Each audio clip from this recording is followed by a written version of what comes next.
నమస్కారం city news కు స్వాగతం.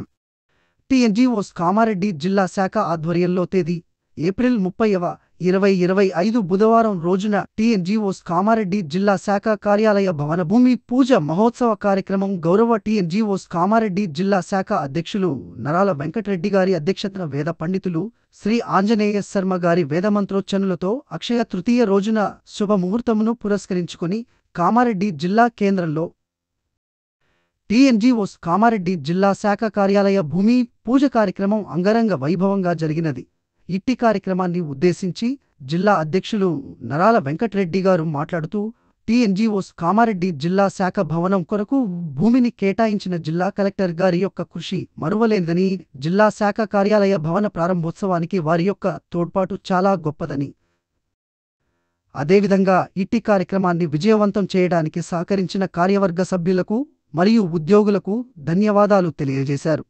ఇట్టి కార్యక్రమంలో టీఎన్జీఓస్ కామారెడ్డి జిల్లా అధ్యక్షులు నరాల వెంకటరెడ్డి, జిల్లా కార్యదర్శి ముల్క నాగరాజు, అసోసియేట్ ప్రెసిడెంట్ చక్రధర్, కోశాధికారి ఎన్ దేవరాజ్, ఉపాధ్యక్షులు బి లక్ష్మణ్, రాజలక్ష్మి, బి రాజేశ్వర్ మరియు ఎన్సి పోచయ్య, జాయింట్ సెక్రటరీలు కదీర్ మరియు Rajamani, organising secretary Santosh Kumar, cultural secretary Raj Kumar, EC member Sainath, Dattadri మరియు అశ్వాక్ కామారెడ్డి అర్బన్ తాలూకా కోశాధికారి పవన్, ఉపాధ్యక్షులు ఎం కిషన్ మరియు కార్యవర్గ సభ్యులు అనుదీప్ మరియు సురేఖ్, టీఏఎంఎస్ఏఐ రాష్ట్ర కోశాధికారి శివకుమార్ మరియు ఉద్యోగులు పెద్ద సంఖ్యలో పాల్గొన్నారు.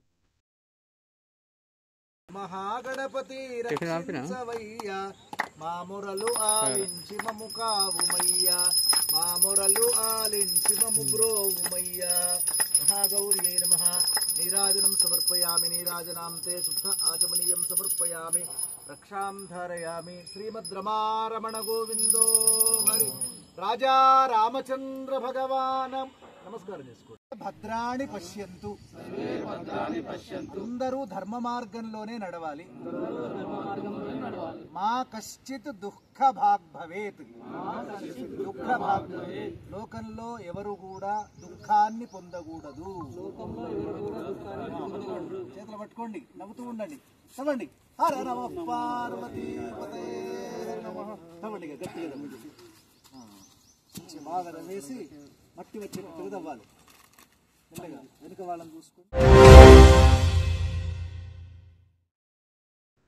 కామారెడ్డి జిల్లా లింగంపేట్ మండల కేంద్రంలో లక్ష్మి అనే మహిళను ఈ నెల 20వ తేదీన హత్య చేసిన నిందితుడు శ్రీకాంత్ను అరెస్ట్ చేసి రిమాండ్కు తరలించినట్లు కామారెడ్డి ఎస్పీ రాజేష్ చంద్ర తెలిపారు. లక్ష్మి అనే మహిళ ఒంటిపై ఉన్న నగదు కోసమే హత్య చేసినట్లు పేర్కొన్నారు. నిందితుని వద్ద ఒక జత బంగారు కమ్మలు, మాటిలు, వెండి పట్టగొలుసులు, 4 మట్టెలు మృతురాలి సెల్ ఫోన్ను స్వాధీనం చేసుకున్నట్లు పేర్కొన్నారు. కామారెడ్డి జిల్లా కేంద్రంలోని ఎస్పీ కార్యాలయంలో ఏర్పాటు చేసిన మీడియా సమావేశంలో హత్యకు సంబంధించిన వివరాలను జిల్లా ఎస్పీ రాజేష్ చంద్ర వెల్లడించారు. లక్ష్మి, నిందితుడు శ్రీకాంత్ ఇద్దరు కలిసి లింగంపేటలోని మసీద్ నిర్మాణ పనులు ఉండడంతో కూలికి వెళ్లారు. ఈ క్రమంలో వారిద్దరికీ పరిచయం ఏర్పడింది. లక్ష్మి వద్ద ఉన్న బంగారము, వెండి ఆభరణాలు, నగదు ఉన్నదని శ్రీకాంత్ తెలుసుకుని వాటిని ఎలాగైనా దొంగిలించాలని నిర్ణయించుకున్నాడు. ఈ నెల 20వ తేదీ సాయంత్రం లక్ష్మి ఇంటి వద్దకు వెళ్లి నమ్మకంగా శ్రీకాంత్ మాట్లాడి ఇంట్లో ఎవరూ లేనిది గమనించి చీరతో లక్ష్మికి ఉరివేసి బిగించి హత్య చేసి ఆమె వద్ద ఉన్న బంగారం, వెండి, నగదును దొంగిలించి పారిపోయాడు. అదే రోజు సాయంత్రం హైదరాబాద్లో నివాసం ఉండే లక్ష్మి కుమార్తె ఫోన్ చేయగా లిఫ్ట్ చేయలేదు. దీంతో ఇంటి పక్కన ఉన్నవారికి లక్ష్మి కుమార్తె ఫోన్ చేయగా ఇంట్లో నుండి దుర్వాసన వస్తుందని లక్ష్మి ఇంటి పక్క వారు కుమార్తెకు సమాచారం అందించారు. వెంటనే లక్ష్మి కుమార్తె తన భర్తతో కలిసి ఇంటి వద్ద వచ్చి చూడగా తల్లి చనిపోయి కనిపించింది. దీంతో లింగంపేట్ పోలీస్ స్టేషన్లో ఫిర్యాదు చేయగా కేసు నమోదు చేసుకుని దర్యాప్తు చేపట్టారు. సీసీ కెమెరాల ద్వారా సాంకేతిక పరిజ్ఞానం సహాయంతో పాత నేరస్తుడు అయిన శ్రీకాంత్ పై అనుమానం కలిగి పోలీసులు అరెస్టు చేసి విచారించగా నేరము ఒప్పుకున్నాడు. అనంతరం శ్రీకాంత్ను రిమాండ్కు తరలించారు. గమనించి స్పాట్ పిఎంఏ చేయించి మొత్తం వెరిఫై చేసి సీన్ ఆఫ్ క్రైమ్ చెక్ చేసిన తర్వాత ఇమీడియట్గా 3 టీమ్స్ ఫామ్ చేసుకొని దాని దర్యాప్తు ప్రారంభిస్తే మనకు ఇందులో అక్యూజ్డ్ ఎవరైతే చంపిన వ్యక్తి హంతకుడు అతను దొరకడం నిన్న సాయంత్రం మనకి ఇన్ఫర్మేషన్ తోటి దొరకడం జరిగింది. వివరాల్లోకి వెళ్తే ఎవరైతే చనిపోయిన లేడీ ఉన్నారో ఆవిడ ఒక కన్స్ట్రక్షన్లో డైలీ లేబర్ లాగా వర్క్ చేస్తూ ఉన్నారు. అదే దాంట్లో ఎవరైతే హంతకుడు ఉన్నారో కొన్నాళ్ళు కలిసి పనిచేస్తారో దాంతో కొంచెం పరిచయం ఉంది. ఆ పరిచయంతో ఈ నెల 20వ తారీఖు ఆవిడ ఇంటికి పోయి మాటలు కలిపి కొంతసేపు తర్వాత అదును చూసుకొని ఆవిడ చీరతోటి కొంగుతోటి ఆవిడ గొంతు నిమిలి చంపడం జరిగింది. అండ్ ఆవిడ దగ్గర ఉన్న ఈ గోల్డ్ అండ్ సిల్వర్ ఐటమ్స్ని కూడా అతను తీసుకొని అక్కడ నుంచి పారిపోవడం జరిగింది. అంటే పారిపోయేటప్పుడు ఎవరికి అనుమానం రాకుండా చనిపోయిన లేడీ సెల్ ఫోన్ని అతని దగ్గర పెట్టుకొని దాంతోపాటు ఆ ఇంటికి కూడా ఒక తాళాన్ని వేసి ఆ తాళాన్ని కూడా దాని పెట్టుకొని వెళ్ళిపోవడం జరిగింది. సో చనిపోయిన లేడీకి ఒక డాటర్ హైదరాబాద్లో ఉంటుంది. ఆ డాటరు ఫోన్ చేస్తే కూడా వాళ్ళ మదర్ లిఫ్ట్ చేయకపోవడము, ఇంటి పక్క వాళ్ళకి చెప్తే ఆ ఇంట్లోంచి ఏదో దుర్వాసన వస్తుందని చెప్పడంతో ఆ చనిపోయిన లేడీ వాళ్ళ అమ్మాయి మనకు వచ్చి కంప్లైంట్ చేయడంతో ఇదంతా మనకి బయటకు వచ్చింది. వచ్చిన వెంటనే ఇన్ఫర్మేషన్ తెలుసుకున్న వెంటనే మనము సీసీ కెమెరాస్ కానీ మిగతావన్నీ కూడా చెక్ చేయడము, ప్రీవియస్గా ఈ లేడీ ఎవరితో మాట్లాడేది అవన్నీ కూడా చెక్ చేస్తే ఈ పర్టికులర్ పర్సన్ పైన మనకు అనుమానం వచ్చి ఇతని పైన ఇన్ఫర్మేషన్ మనం నెట్వర్క్ డెవలప్ చేసుకొని ఇన్ఫర్మేషన్ నెట్వర్క్ పెట్టుకుంటే మనకి నిన్న సాయంత్రం అతను మళ్ళీ ఆ ప్రాపర్టీ తోటి మన ఏరియాలోకి రావడంతో అతన్ని పట్టుకోవడం జరిగింది. ఈ అక్యూజ్డ్ గతంలో కూడా చాలా కంప్లైంట్స్ చాలా అఫెన్సెస్లో పార్టిసిపేట్ చేసినారు. 2014 నుంచి కూడా ఆయనకి క్రైమ్ హిస్టరీ ఉంది. 2023లో అల్లాపూర్లో ఇటువంటి ఒక హత్య చేయడం జరిగింది. మళ్ళీ 2023లోనే గట్కేసర్ పోలీస్ స్టేషన్లో, దాని తర్వాత 2020లో సదాశివనగర్ పోలీస్ స్టేషన్లో, 24లో లింగంపేట పోలీస్ స్టేషన్లో, ఇలా చాలా మొత్తం 9 అఫెన్సెస్తో ఉన్నాయి. అండ్ రీసెంట్గా కూడా 2025లో లింగంపేట పోలీస్ స్టేషన్లోనే ఒక దొంగతనం చేసిన తర్వాత 2 లక్షల రూపాయలు అతను తీసుకెళ్తే అతన్ని పట్టుకొని కోర్టు వారికి కూడా సబ్మిట్ చేయడం జరిగింది. వారు సొంత జామీన్ పైన అతను రిలీజ్ చేయడం జరిగింది. అది జరిగిన కొన్నాళ్ళకి మరొకసారి ఇతను ఈ మర్డర్ ఫర్ గెయిన్లో ఇన్వాల్వ్మెంట్ అయినట్టుగా మనకు తెలుస్తూ ఉన్నది. ఆయన దగ్గర నుంచి మనము ఒక జత బంగారు కమ్మలు, ఒక జత బంగారు మాటీలు, పక్కపుల్లలు, ఒక జత వెండి పట్టి గొలుసులు, 4 మట్టెలు మరియు సెల్ ఫోన్ కూడా సీజ్ చేయడం జరిగింది. అతన్ని ఇప్పుడు ఈరోజు జ్యుడిషియల్ కస్టడీకి పంపిస్తాము. దాని తర్వాత మళ్ళీ పోలీస్ కస్టడీ తీసుకొని ఫర్దర్ ఎంక్వైరీ కూడా కంప్లీట్ చేసుకుంటాం.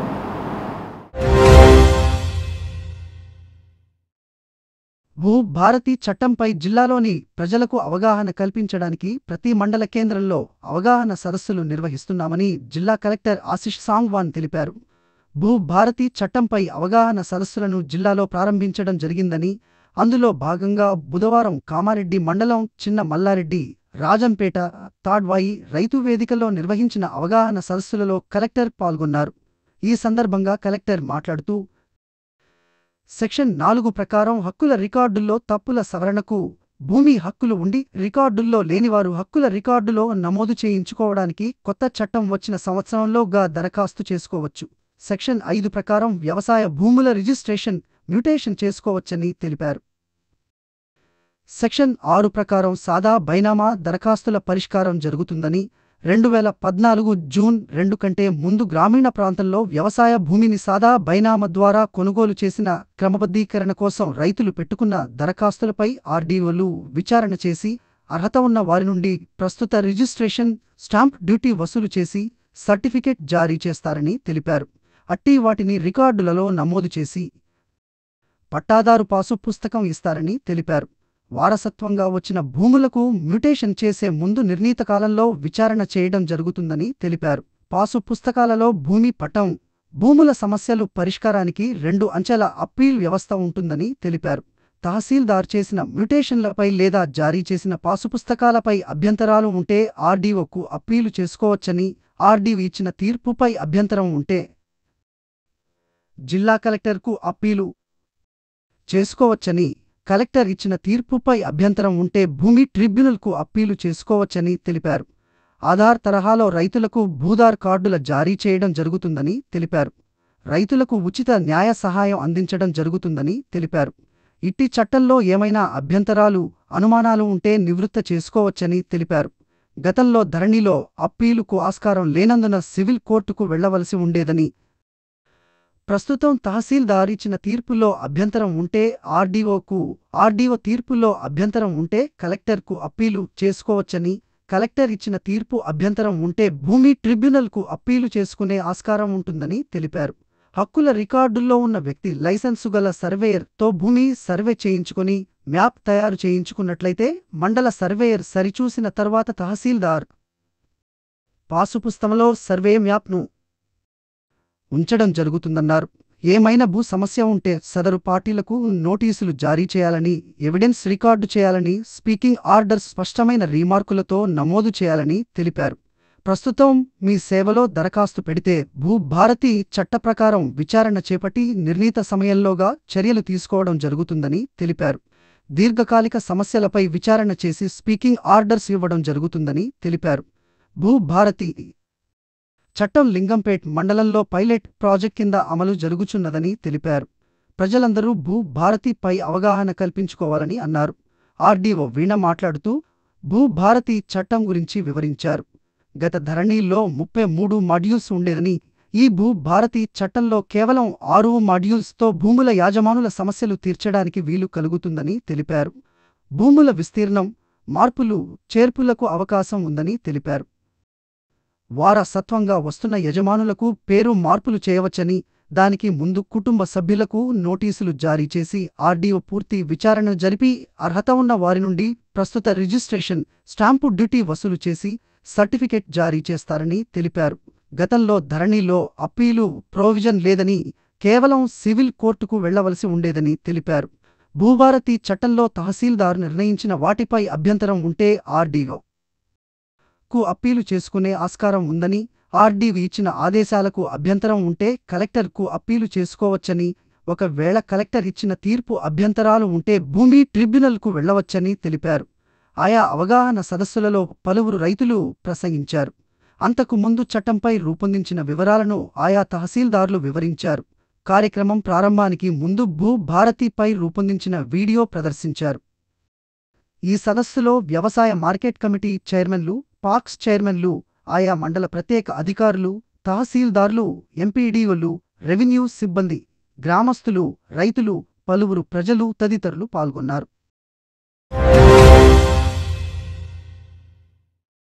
రెవెన్యూ సదస్సులలో వచ్చిన ప్రతి భూ సమస్య పరిష్కారానికి చర్యలు తీసుకోవాలని సిసిఎల్ఏ కమిషనర్ నవీన్ మిట్టల్ అన్నారు. బుధవారం హైదరాబాద్ నుంచి సిసిఎల్ఏ కమిషనర్ భూభారతి చట్టం రెవెన్యూ సదస్సులపై పైలట్ మండలాలలో ఉన్న 4 జిల్లాల కలెక్టర్లు, రెవెన్యూ డివిజన్ అధికారులు, తహసీల్దార్లతో వీడియో కాన్ఫరెన్స్ నిర్వహించారు. లింగంపేట్ తహసీల్దార్ కార్యాలయం నుండి ఈ వీడియో కాన్ఫరెన్స్లో కలెక్టర్ పాల్గొన్నారు.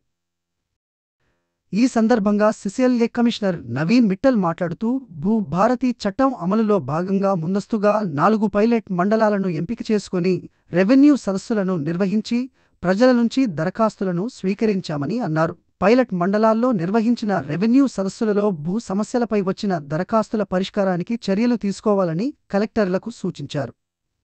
సదరా బైనామా దరఖాస్తుల పరిష్కారానికి ప్రభుత్వ మార్గదర్శకాలు పాటించి పూర్తి చేయాలని అన్నారు.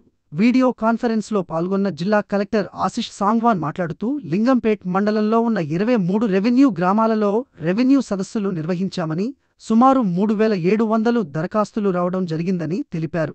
సర్వే నెంబర్ సమస్యలు, విస్తీర్ణ సమస్యలు, సాదా బైనామా దరఖాస్తులు మొదలగు పలు రకాల భూ సమస్యలపై దరఖాస్తులు వచ్చాయని తెలిపారు.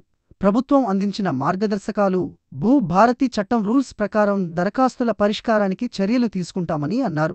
ఈ వీడియో కాన్ఫరెన్స్లో అదనపు collector V Victor, sub collector Kiranmayi, RDO Prabhakar, ప్రత్యేక అధికారి రాజేందర్, తహసీల్దార్ సురేష్, భూ కొలతల సహాయ సంచాలకులు ఎం శ్రీనివాస్ తదితరులు పాల్గొన్నారు.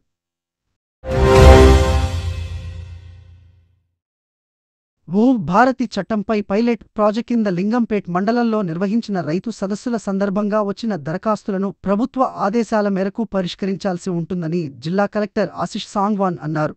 బుధవారం లింగంపేట్ ఎంపీడీఓ కార్యాలయంలో రెవెన్యూ సిబ్బందితో సమావేశం నిర్వహించారు.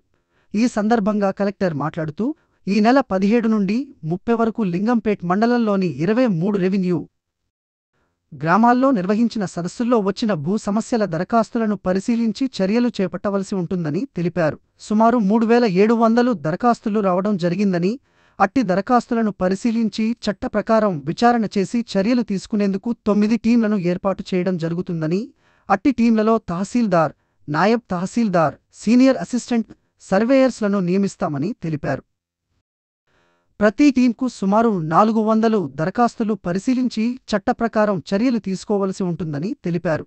ఆయా సిబ్బంది విధులు నిర్వహించుటకు సిద్ధంగా ఉండాలని తెలిపారు. టీంలకు కావలసిన ఏర్పాట్లు చేయాలని తహసీల్దార్కు కలెక్టర్ సూచించారు.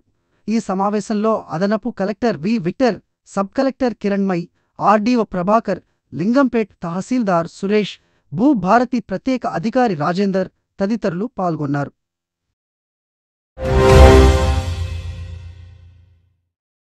ఈ రోజు కామారెడ్డి మార్కెట్లో పసిడి ధరలు 10 గ్రాముల బంగారం 98,400 వెండి 1,010 రూపాయలు. ఇంతటితో ఈనాటి వార్తల సమాప్తం. తిరిగి మళ్ళీ మరుసటి వార్తల్లో కలుసుకుందాం.